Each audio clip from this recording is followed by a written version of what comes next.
Okay, man, the Warriors just won. Duh. Come on now. They're not gonna get past LA though. You feel me? I feel like I'm about to be God damn. I feel like I'm gonna be one of them reaction dudes that end up being right. You feel me? Stephen A., describe what we just saw.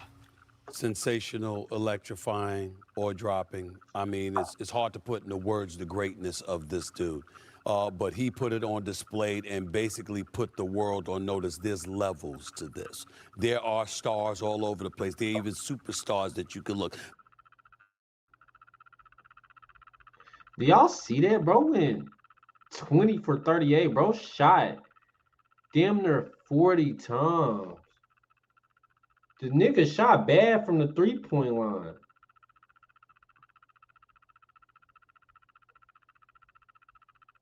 Is there such thing as a bad 50-point game? But there's still another level, and there's nobody on Sacramento that could touch that level. Wilbon and I watched this game together, and I literally said, Wilbon, I'm not definitively stating it. I had to be educated, Jalen, by the Godfather. I had to be educated by other Hall of Famers who will remain nameless. But I literally said, we need to have the discussion as to whether or not this man is the greatest point guard who has ever lived, because when you're talking about impact and the fact that he could affect so many things because of his shooting ability, I've never seen anything like it. But I'm not surprised. Historic, that's the word. 50 in a game 7, 50. On the road, 50. It's never happened. Not since the merger, not, in the era of this or that or these combination garbage statistics. We just saw the greatest Game 7 offensive performance. I was trying to figure out, when have I ever seen a Game 7? Charles Barkley had a 44 and 24 rebound game, I think, against Seattle, which means against Sean Kemp. Yes. Crazy. But this, he demoralized the opponent. Clay's not having a game. Clay and Wiggins can't hit a shot. And Steph Curry demoralized the number 3 seed, a team that had just beat them down in San Francisco the previous game. That's Less how than great 48 Steph Curry. hours ago. And one thing, Stephen and I, we were going back and forth. At this point, we got time because it's a 20-point game. We were going to drag Jalen in. He was trying to concentrate on the game itself. We're talking about, who's done this? Who could do that?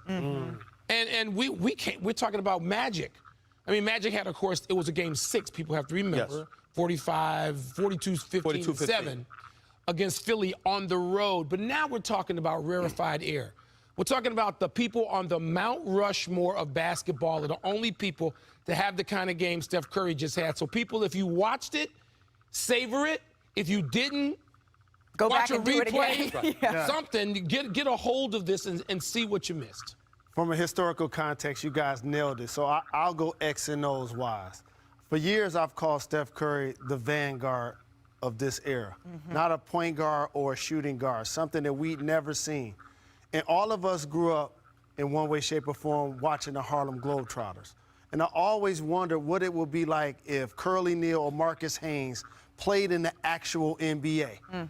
And when you call Steph Curry the greatest shooter that God has seen, it's not just catch and shoot. Usually the best shooter doesn't have great handles. Usually the guy with great handles isn't one of the best guys to play off the ball and do dribble handoffs and relocations. He does that as well. We're not even talking about the multiple finger rolls like George Gervin he made in today's game as well. Playing with his mouthpiece hanging out of his mouth, okay? This is something we've never seen, a Game 7. One thing about that mouthpiece, Curry got that because whenever somebody set a screen on you and you run into that screen and you hit it, your teeth can shift. I feel like my teeth shift and my whole mouth was fucked up when somebody set a screen. And I'm just like, oh, that's why Curry do that shit. Cause everybody's screening. Nigga, I'm about to have a mouthpiece, nigga, on defense. My mouthpiece gonna be in. I don't care. and it's so very incredible how we talk about superstars lifting their team when it matters the most. That's what we saw, let's not forget the last part. When it's 6 minutes left, he already has 45, and there's a timeout, and he's looking into the camera, and he's walking off and saying, they can't finish. They can't finish. That's what he was saying. This is what he does. I would be remiss not to mention the efforts of Kevon Looney. 21 rebounds, Michael Wilbon. He had an incredible task here going up against Domantas Sabonis, who had excellent offensive, particularly first half in this game. And then nothing. And then nothing in the second. And Kevon Looney's task does not get easier from here, because now we get LeBron versus Steph. We get the Golden State Warriors versus the Los Angeles Lakers. The first time that we have seen these two Titans go head-to-head in the playoffs since 2018. Your initial thoughts on this series, Mr. Wilbon? I can't wait to see it. I feel grateful, to be honest with you, to be able to watch Steph versus LeBron one more time. And now Looney, you mentioned Looney. Anthony Davis can't go every other game against this dude. You see how many times consecutively he had his hands on balls on missed teammates' free throws, shots, defensively how he's playing. And that's a different dimension than the Golden State Warriors have had previously. Let me tell y'all something. There's two marquee people who were watching this game today. LeBron, who loves the game, who cherishes the game. He's a savant, obviously, the Mount Rushmore, that appreciates the allure, the attraction, the draw, and all that comes with him going up against Steph Curry. That LeBron who's looking forward to this, and the other LeBron that's saying, damn, I really wanted them young pups in Sacramento, because it would have given me a better chance to get to the Western Conference Finals. Now I got to go against this dude. Again. And it don't feel good. Those were two people watching that game today. There's no way to talk about all-time great players without at some point mentioning how many championships they have. And LeBron is in his 20th year, and we know how many championships he's accomplished.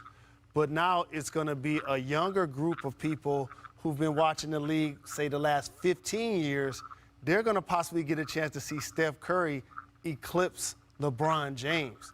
In head-to-head matchups, he has a better playoff record against LeBron James. And this year, it's going to be interesting to see which one of these guys, as all-time greats, are able to eliminate one from the playoffs. Steph Curry, 15-7 against LeBron all-time in these playoffs.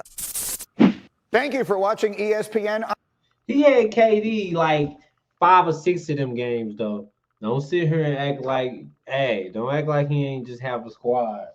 But yeah, man, I wanted to show some clips of Curry, but y'all need to just go look it up yourself, man. You feel me? I'm not here to, do all that. I'm here to react and motherfucking get it, motherfuckers, man. You feel me? Like, comment, share, subscribe. You feel me? I'm dropping all motherfucking day tomorrow.